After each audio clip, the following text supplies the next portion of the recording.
예, 유영상 대표님, 아까 이훈기 의원님 질의에 지난 4월 30일 날 위약금 폐지 그쪽으로 하겠습니다. 분명히 그렇게 답변을 하셨는데 그때는 어떤 심정으로 그렇게 답변을 했어요? 4월 30일 날 우리 국민들이 지켜봤는데 위약금 폐지 그쪽으로 하겠습니다. 예, 유영상 대표가 하신 말씀 맞죠? 예, 맞습니다. 예. 그래서 과기부가 근데 왜 또 과기부에서 거기서 과기부가 들어가요? 과기정통부에서 법률 검토가 위약금 면제라고 법률 그러는데요. 예, 예. 소비자와 사업자 간의 서비스를 구매할 때 계약서는 국가의 헌법과 같습니다. 그렇잖아요? 예, 소비자가 사업자에게 서비스를 구매했을 때 계약서의 약관, 예, 그 이상의 최고 규범이 없잖아요. 그거는 국가의 헌법과 같아요. 예. 그리고 정부에 신고한단 말이에요. 과기정통부에. 예, 예, 정통부는 그러면 헌법재판소 같은 거예요. 예. 이 약관에 대해서 그 해석하는 건데, 자, 이 과기부가 위약금 면제하라고 그러면 하겠다. 이렇게 말하고 과기부는 뭐 아직 검토를 좀 더 해봐야 되겠다. 이렇게 말하는데. 사실 정부에서는 과기정통부에서는 약관 그 지켜라 이렇게 말해야 하는 것이 상식 아닙니까, 우리 유 장관님? 약관이 예. 있단 말이에요. 아까 저 박정훈 의원님이 PPT 띄웠는데 43조 4항 회사의 귀책 사유가 있을 때는 위약금 면제한다라고 돼 있단 말이에요. 그럼 예, 약관 저도 알고 지켜라 있습니다. 하면 되는 건데 헌법재판소가 헌법 위반이냐 아니냐 이렇게 판단해서 대통령 윤석열을 파면한다. 그게 상식이란 말이에요. 그럼 약관에 있으면 약관 지켜라 이렇게 말하면 간단한데 그것을 로펌을 자문을 구하고 법률 검토가 안 끝났다 이렇게 말하는 것은 우리 국민 상식에 벗어난단 말이에요. 우리 장관님 어떻게 생각하세요? 예, 그런 지금 이게 귀책 사유가 있냐의 그 상세한 내용에 대한 검토가 필요하다. 자, 그러면 귀책 사유 관련해서 소비자에게 무슨 귀책 사유가 좀 있습니까? 소비자와 사용자 간에 계약한 건데 없잖아요. 그거는 소비자는 무죄잖아요. 없습니다. 무죄예요, 예, 무혐의예요. 예, 예? 날벼락 맞은 건데 그러면 사업자 귀책 말고는 없잖아요. 그러면 정부는 심판관인 정부는 약관 지켜라 하면 될 일인데 왜 이렇게 뭐 복잡합니까? 뭘 검토하는데요? 법률에 무슨 법에 뭔 조항을 검토하고 있습니까? 그러니까 이렇게 우리가 위약금 면제를 하라라는 그런 아니 약관 지켜라 하면 되는 거지요. 예? 위약금을 면제하라든지 말든지 간에 약관 맺었으면 그게 헌법인데 헌법 지켜라 이렇게 말하면 되죠. 왜 못합니까? 의원님 그게 그렇게 단순하지는 않다고 판단됩니다. 단순하지 않아요? 예, 예. 약관 신고만 받잖아요. 약관 심사하는 것도 아니고 신고 접수했을 뿐인데 너희들이 신고한 약관 지켜라 하면 되잖아요. 사업자한테. 예, 그래서 위약금을 면제하라라고 얘기하는 것이 면제하라라고 그러는 게 아니라 약관 지켜라 이렇게 말하는 것이 어렵습니까?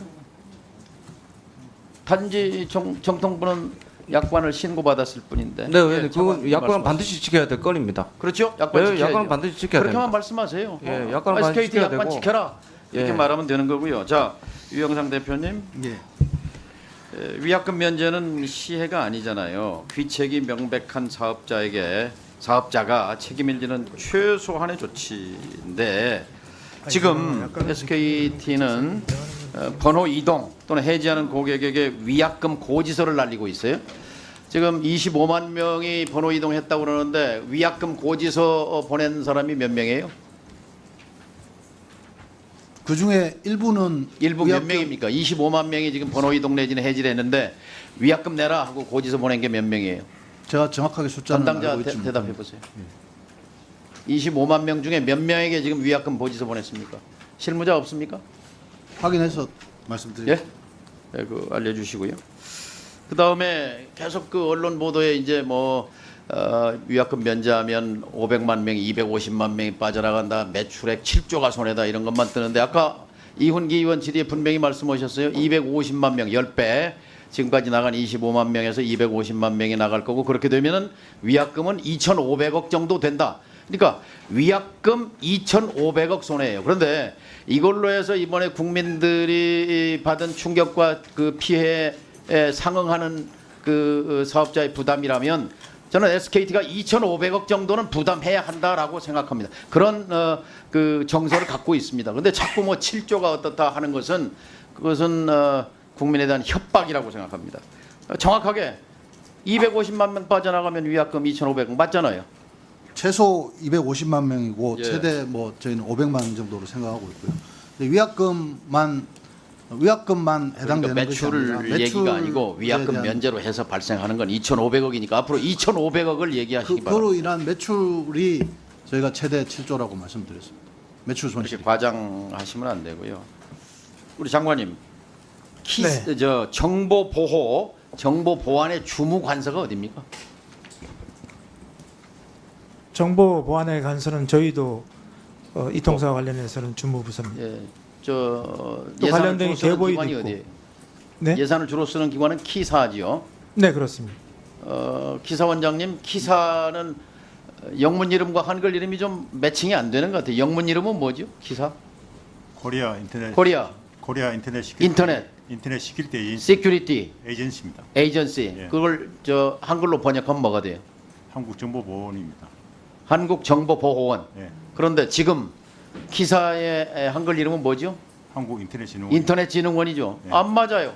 인터넷진흥원하고 키사하고 인터넷 시큐리티 에이전시가 어떻게 인터넷진흥원입니까? 이거 이름 바꿔야 되는 거 아니에요? 야, 그래도 우리 장관님 어떻게 생각하십니까? 키사 네, 인터넷 시큐리티 에이전시인데 인터넷진흥원이라고 통한단 말이에요. 명함 들고 댕겨요. 이거 아니잖아요. 예, 조금 뭐 영문하고는 조금 안 그렇죠? 맞는 영문이 정확한가요? 한글이 정확한가요? 한글이 정확한. 한글이 정확해요? 인터넷진흥원이 정확합니까? 자, 키사 사업비 예산이 얼마예요, 올해 이상중 원장님?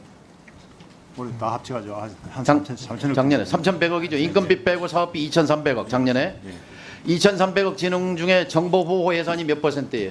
한 600. 토탈 1,300억 65%가 정보 보안 보호 관련 예산입니다. 예.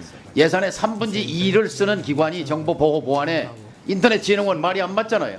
원래는 한다는데. 이름 바꿔야 되지 않겠어요? 야. 그렇게 그다음에 보안은 우리 비전문가라고 지난번에 유심 내가 뜻이 뭐냐고 물어봐서 좀 머뭇거리셨는데 해킹 뜻은 압니까? 해킹은 뭐예요? 해킹은 해킹입니다. 아니 우리말로 한글로 침해입니다. 침해. 침입? 예. 그냥 해킹이 침입이에요? 침해하는. 침해란. 침해? 정확하게 개념을 이해하실 필요가 있어요. 무단 접근, 그다음에 조작입니다. 조작. 무단 접근 조작. 그리고 데이터를 빼내거나 그리고 시스템에 그 교란을 일으키는 행위. 그게 해킹이에요. 해킹. 해킹을 담당하는 부서, 돈 쓰는 부서가 어디예요? 침해 대응 본부입니다. 기사죠. 예, 기사 안에 있는 거죠. 예, 예?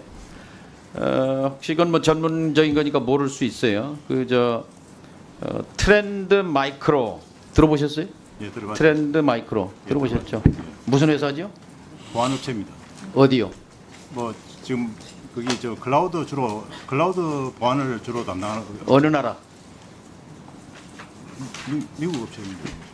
예, 미국의 제1보안업체인데요. 지난 4월 14일 날 뭐라고 발표했냐? 최근 한국, 홍콩, 이집트 등의 통신, 금융, 소매 부문을 대상으로 한 공격이 관찰됐다 이랬어요. 4월 14일 날. 그리고 4월 18일 날 SKT의 이 백도어 해킹이 이제 보고됐는데요.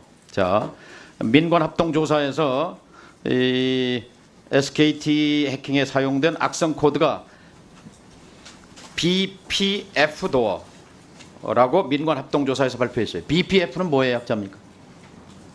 그 야어까지는 제가 생각할 자, 때 몰라요. 그 BPF 는 전문가가 얘기해 보세요. 뒤에. 네, 기사 버클리 패킷 필터라고 돼 있습니다. 예, 사용자 시스템 침투해서 악의적으로 명령을 수행하는 그런 악성 코드라고 했는데 제가 자꾸 뭐 영어가 뭐냐 물어보는 것은 제대로 업무 파악하고 대한민국 사이버 보안의 총사령관인데 그렇게 얼음얼음 해가지고 어떻게 우리 국민이 안심할 수 있겠어요? 그다음에 작년 2월 달에 1년 2개월 전에 워싱턴 포스트 뉴욕 타임스가 중국의 아이순이라고 하는 보안 회사가 한국을 비롯해서 영국, 인도, 베트남 등 최소 20개국의 정부와 기업을 해킹해 기밀을 수집했다 이런 보도를 했고 그때 과기정통부 그리고 기사 국정원이 이것을 분석에 착수해서 적극적으로 밝혀내겠다 이런 보도가 1년 전에 있었어요. 근데 1년 지났단 말이에요. 자, 1년 동안 기사가 조사한 내용 뭐 설명해 줄 수 있습니까? 어디 저 실무자 나와 있어요? 그 아이순에 대해서 1년 동안 조사했더니 어떻게 됐어요? 예, 한국인터넷 디지털 외협 대응본부장 이동근입니다. 예, 아이순과 관련된 정보가 일단 그 이런 다크웹이라든지 이런 데 유출된다는 이야기가 있었습니다. 그래서 그 관련해서 실제 데이터를 확보하기 위해서 저희도 기속적으로 모니터링하고 찾았지만 실제 데이터는 저희도 확보를 못했습니다. 그래서 이게 아이순 측에서 뭐 우리 국내 통신사의 정보를 가지고 있었다는 사실 확인은 그러면 아직까지 안 되었습니다. 기사에 지금 조사는 종료됐습니까? 예, 현재는 더 이상 지금 그 이후로 확인된 바는 없습니다. 종료됐으면 분석하고 조사한 내용을 상임위에 냈어야 될 것 아니에요. 저희가 국정감사 때도 얘기 없었잖아요. 네, 저희가 그 이후로 확인된 바가 없기 때문에 별도의 어떤 그 보고서라든가 자, 없었고요. 기사는 네. 됐고 그다음에 우리 강도현 차관님 정통부에서도 그거 조사한다고 했는데 뭐 특별한 게 없어요. 아이순 그 보도가 좀 정확하지 않았습니까? 뉴욕 타임스, 워싱턴 포스트가 보도 자체에 대한 진위 여부에 대해서 아까 말씀드린 대로 기사가 작업을 했고요. 거기에 기사만 대해 했어요. 정통부가 따로 뭐 TF를 만들어서. 기사하고 저희들 같이 한 겁니다. 그리고 기사가 했던 결과를 저희들한테 설명을 줬고요. 그렇게 했던 부분입니다. 예. 장관님, 네. 지금 우리나라 주요 이동통신사 같이 대규모 이렇게 개인 정보를 서버에 저장하고 있는 기업체, 공공기관 등에 대한 그 백도어, 뒷문, 악성 코드 등에 대한 전수조사를 해야 하고 보안에 대한 대비책을 강구해야 한다고 봅니다. 네. 24년 9월, 작년 9월에 미국에서 9개 주요 통신사가 해킹당한 사건이 있었습니다. 이 사태에 대해서 미국 상원 정보위원회가 나서서 미국 역사상 최악의 해킹이다 이렇게 규정을 하고 정부와 보안 업체들이 협력해서 대대적으로 해커 활동을 모니터링하고 그리고 공격을 차단하는 조치에 돌입했고 지금도 진행 중입니다.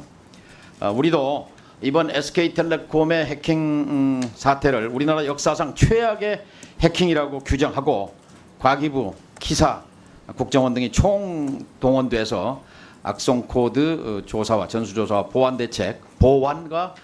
대책을 동시에 강구해야 한다고 생각하는데 말씀해 주시기 바랍니다. 네, 어제부로 전국의 모든 그 사업체에 전수조사를 지시를 했습니다. 그리고 이제 그 대선 국면에 접어들어서 또 이 해킹 침해가 나오면 또 상당한 사회 혼란을 부추길 우려가 있어서 범정부적으로 이것을 대처할 그런 방안을 강구하고 있습니다. 네, 이상입니다.